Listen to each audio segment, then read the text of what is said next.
I know as attorney for Lyndon Johnson that he murdered John Kennedy. He murdered John Kennedy to become president and to avoid prison, and there is no doubt in my mind. Baines Johnson. Born in 1908, he grew up in a comfortable middle-class home in Johnson City. At an early age, Lyndon showed a keen interest in politics. From the beginning, he was driven by a determination to win, whatever the cost. In a word, he was ruthless. There wasn't anything he wouldn't do to get what he wanted, regardless of what it was. And probably the best example would be in 1948 when he was running for the Senate. And he was running against a man named Coke Stevenson. And the election was very, very close, a very small number of votes, which forced a recount. And once they did the recount, they found out a 201 vote error in a little place called Alice, Texas. And eventually they found out that the 201 votes had been added. 1 for Stevenson, 200 for LBJ. As a result, he won by 87 votes, and he was nicknamed Landslide Lyndon. But the real name, the name used in the backwards that didn't appear in the newspapers, was Lion Lyndon. And that stuck with him the rest of his life. That rigged ballot became the template for a political career based on bribery and corruption.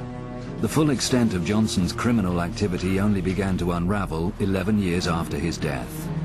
In 1984, at this courthouse in Franklin, Texas, a former Johnson business associate, Billy Celestes, appeared before a grand jury. According to Billy Celestes, there were 8 murders perpetrated on the part of Lyndon Johnson. The first name was a man named Douglas Kinzer. That was followed by a number of men involved in Estes businesses who were corrupt, and they were all killed with carbon monoxide. Josepha Johnson's name is listed on this Justice Department document. That's Lyndon Johnson's sister. So Estes is accusing the Vice President of the United States of murdering his own sister. And the 8th name listed is the President of the United States, John F. Kennedy. And then there is a promise of knowing more. And if Billy Celestes is telling the truth, and there is every reason to believe he is, it gives you an idea of the depth of the corruption and the ruthlessness of Lyndon Johnson. After becoming a senator in 1948, Johnson developed an unrivaled power base in Washington, using his forceful personality, political skills, and corruption. He established himself as one of the most influential men in the nation, but as vice president to Kennedy, he lost much of that authority. By 1961, his past was catching up with him. In Texas, Henry Marshall, a local agricultural official, had begun investigating one of Johnson's illegal sources of funding. Working out of these offices in Bryan, Texas, Marshall had become aware of Billy Celestes' misappropriation of federal cotton allotment funds. Attempts to buy off Marshall had failed, and his investigations were beginning to threaten the vice president himself. Billy Celestes became worried, Lyndon Johnson became worried, and some of them got together and decided, what are we going to do with Henry Marshall? So on one particular day, according to Billy Celestes, Cliff Carter, an aide to Lyndon Johnson, the vice president of the United States, and Malcolm Wallace got together. And finally, Lyndon made the statement, get rid of him. On June the 3rd, 1961, Henry Marshall failed to return home. An extensive search was made of the family farm near Franklin, Texas. His only son, Don, was 11 years old at the time and remembers that day well. My uncle found him on the second attempt when he went out to the place. He was in a very remote location, probably about 3/4 of a mile off the road. My mother had this stone placed here in order to mark the spot. The truck had blood around the sides of it.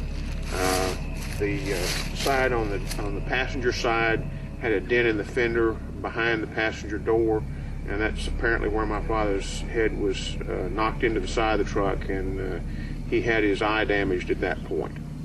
There were a number of yopon bushes that had been broken, and the gun was laying beside the body, and pretty much nothing else could be seen except signs of a struggle. Local officials immediately ruled it a suicide, despite overwhelming evidence to the contrary. He had been shot 5 times with a bolt-action rifle. he had enough carbon monoxide in his lungs to cause him to pass out at the time he died. There was no effort made to collect any evidence or preserve the crime scene. They had pretty much determined in their minds that this was going to be a suicide. When Billy Saul Estes testified before the grand jury in Franklin, he implicated Cliff Carter and Malcolm Wallace as the people that were most involved in my father's murder. Wallace being the trigger man and Cliff Carter being the one who arranged for the murder. I'm firmly convinced that Malcolm Wallace was the killer of my father. Who that would have aided, probably political power behind everything. Johnson would have been aided more than anyone else. The grand jury concluded Henry Marshall in 1961 was murdered, which means in simple language that the grand jury believed Billy Saul Estes when he told them that Lyndon Johnson had ordered Malcolm Wallace to kill Henry Marshall.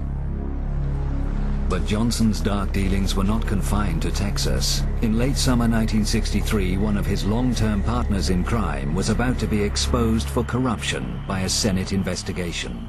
Bobby Baker was the secretary to the Senate majority. Basically, he was the secretary for the Senate, and he was one of Lyndon Johnson's closest associates.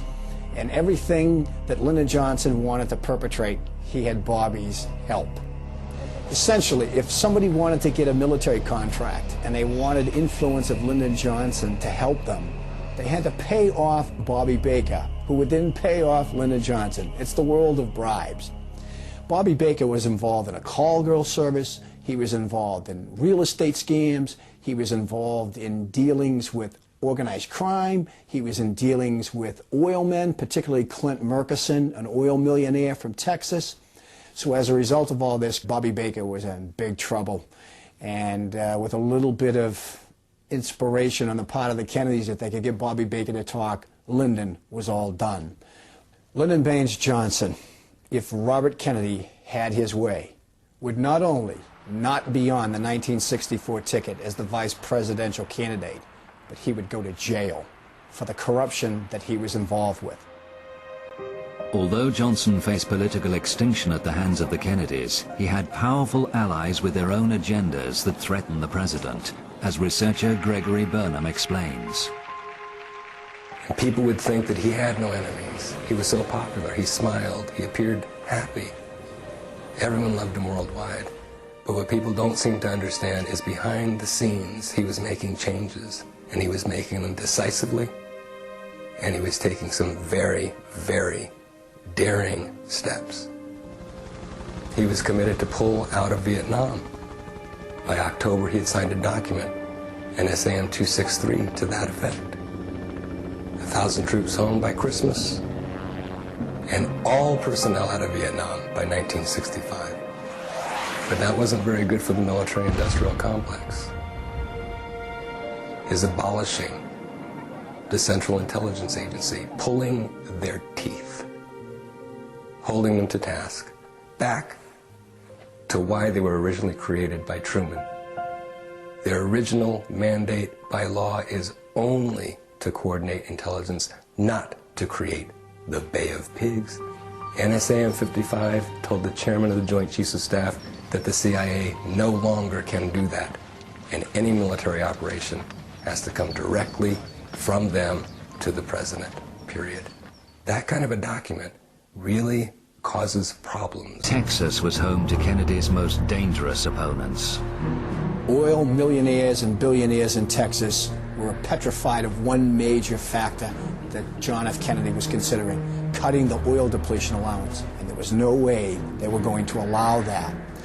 Essentially, they would save billions of dollars if it stays as it is. It was called a 27.5% oil depletion allowance. John Kennedy thought it was too liberal. One of the key men in this case is Clint Murkison. Clint Murkison is an oil millionaire, owned 500 companies, but he was primarily an oil millionaire. He also controlled Texas, controlled Johnson, His major means of operating and controlling people and influencing people was a little hotel called the Hotel Del Charro in La Jolla, California. It cost $100 a day in the 50s. And at that hotel, he would invite all these powerful, influential people. Richard Nixon would come there.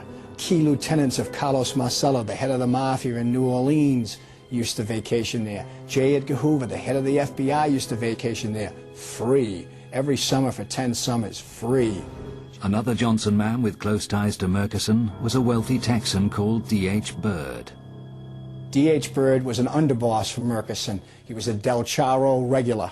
He owned the Texas School Book Depository. He also founded the Civil Air Patrol, which was a kind of military organization, and Lee Harvey Oswald was a member of the Civil Air Patrol.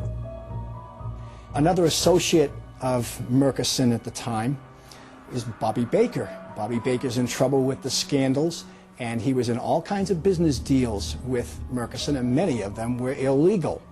So Murchison was concerned that Baker and that corruption would lead to his door. And maybe not only would Baker go to jail and Lyndon go to jail, but maybe Murchison would go to jail. As the forces hostile to Kennedy grew in strength and number, they began to think the unthinkable: assassination. Finally, a new imperative forced their hand. Lyndon Johnson was in big trouble. The Bobby Baker scandal and the Billy Celeste scandal could destroy Lyndon Johnson's career. Lyndon Johnson would go to jail, and he was their man. He represented all these right-wing forces. There was an urgency to kill President Kennedy. They had to save Lyndon Johnson. The governor of Texas, first of all, is Lyndon Johnson's best friend in history. They went back decades together. In the 1948 vote scandal, John Connally was every much a part of that cover-up that took place. He was his campaign manager. It is without question John Connally who entices John F. Kennedy to Texas. Once they get him there, then they're in control of everything. Motorcade routes, the evidence, the Dallas police, everything. It's their land. It's their territory. Lyndon Johnson and his Texas cronies suckered President Kennedy to Texas. If the head of the FBI and the head of the Secret Service and key lieutenants of those two figures are involved in covering up, plus the President of the United States and all his cronies, you don't need a massive conspiracy to get away with this. After the assassination, Cliff Carter, Johnson's aide, made repeated calls from the White House to the district attorney in Dallas, Henry Wade. He was instructed to look no further than Oswald for the guilty man. There was no conspiracy. A similar call was made to the Attorney General of Texas, Waggoner Carr. Then we have Lyndon Johnson himself calling the chief of homicide, Will Fritz, who's really doing the dirt work as far as interrogating Oswald and trying to get to the bottom of this case. He calls him and tells him, "You have your man. You have your man. Let it go at that." Lyndon Johnson is trying to control what is going on with the investigation of the assassination of President Kennedy from Washington, D.C., with crucial figures in the case. From the moment he became president, Johnson had authority over every aspect of the cover-up of Kennedy's murder. He was unassailable. Johnson has the power to contain the investigation, both nationally and locally, on the ground in Texas. More so than if it had happened, let's say, in Oregon or Wisconsin. Texas. He's got the power to give the CIA what it wants as president, as opposed to Kennedy, who they feared. He's got the power to take the National Security Action Memorandum that Kennedy had signed in November of 1963, tear it up, reverse it, and create a war where 3 million soldiers wound up going to Vietnam instead of 16,000 being brought home by JFK. He can make J. Edgar Hoover director of the FBI for life. He's the man in the middle. The only person that can answer all of the questions of who's at risk, who's going to gain the most, who wins in this deal, there's only one answer to that question, and that's Lyndon Johnson. And his ticket out was Elm Street. The only thing I can say, what is your name, and I'll know how to do it. Harry Kendall. Harry Kendall. Everything pertaining to what's happening has never come to the surface. true facts of what occurred, my motives.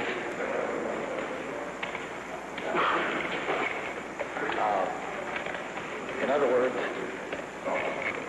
I'm the only person in the background that knows the truth pertaining to everything relating to my circumstances. Do you think it'll ever come out? No, because unfortunately, the people that have so much to gain and have such an ulterior motive for putting me in a position I'm in will never let the true facts come above boards to the world. Now, these people are in very high positions, Jack? Yes.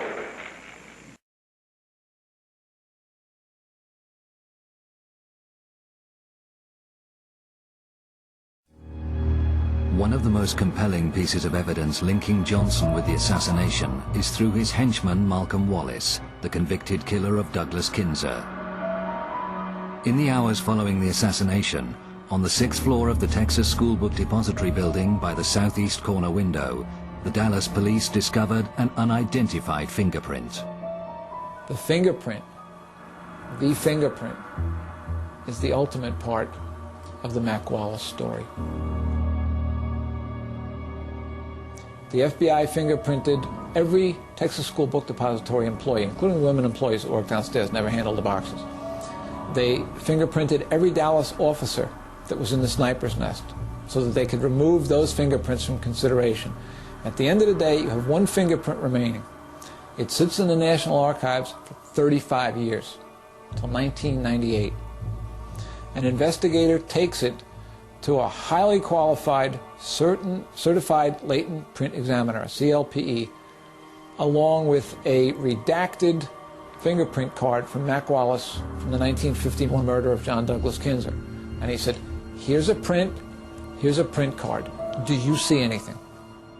Nathan Darby is one of the most experienced fingerprint experts in the United States, with 35 years service in the U.S. military and the City of Austin Police Department. I didn't know where it came from, and a week or 10 days later, I called the party and that had brought it over and said, well, it's a match. The finger that made the ink print also made the latent, and we called that a match or identified. And there was no question about it. They matched.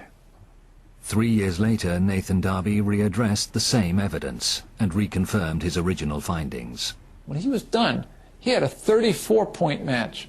And when you mention that in criminal circles to an investigator, how confident would you feel with a 34-point match? Oh, that's a slam dunk. It can't miss. It doesn't get any better than that. You give me a 34-point match on any case in the United States, I'll take it to court and win. The inked and the latent print are made by the same finger. And the other evidence that I've been presented with was Malcolm Wallace's left little finger, without a reasonable doubt. Now, the fingerprint in question came from a cardboard box in the sniper's nest in Texas School Book Depository. Fingerprints do not last long on cardboard. So it's fair to say that either Malcolm Wallace was wandering around there for no purpose. He was in that sniper's nest on November 22nd. That evidence, that fingerprint evidence, along with Malcolm Wallace's sordid resume, was sent to every imaginable agency or individual that could have an interest in what happened to John Kennedy. The only people that took notice of it were the Dallas police, because it's still an open homicide on their blotter. And they took serious notice of it. And then they were told, forward it up the line, because Dallas no longer has any evidence. It's all in federal hands, even though it's an unsolved homicide. They forwarded it up the line. And it took 18 months for the FBI to say verbally, no, it's not a match. And the single most important fingerprint found in the last 35 years was buried. I don't know why they couldn't say that the thing didn't match. that did match. There's no question about it. My experience, I've just had too much experience. I know what I'm talking about. I'm positive. No question about it. My dying declaration, if I was to drop dead right now, they match. It's still the big lie. It's unknown. It's unidentified. No, it's identified. It's Malcolm Wallace, and he's linked to Estes, Carter, and Lyndon B. Johnson directly. Johnson was ultimately consumed by the high office he had so unscrupulously striven for. A broken man, he retreated to his Texas ranch, where his lawyers were to secretly summon a psychiatrist to deal with his deepening depression. An immediate concern at the law firm was that he would say too much. The $1 million was available to the psychiatrist to keep anything from coming out. The one reason for all these protections was the greatest demon that was dogging Johnson at the time, and that was the assassination of John Kennedy and the role he played in it. We had to keep it covered up, and for sure we had to keep the psychiatrist muzzled, and we did. But if any one set of records needs to be produced, the psychiatric records should be disclosed to the American public, because they will, I am confident, disclose his role in the assassination. Only 4 years after leaving office, Johnson died.